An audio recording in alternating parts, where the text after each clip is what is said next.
The Chinchorro mummies of northern Chile hold the distinction of being the world's oldest known examples of deliberate artificial mummification.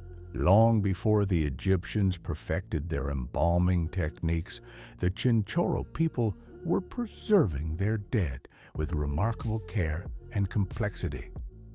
While Egypt's earliest known mummified remains date to around 4,500 BC, the oldest Chinchorro mummy, intentionally modified by human hands, dates back to approximately 5050 BC. This discovery not only reshapes our understanding of ancient mortuary practices, but also highlights the sophistication of early South American cultures, often overshadowed by their Old World counterparts.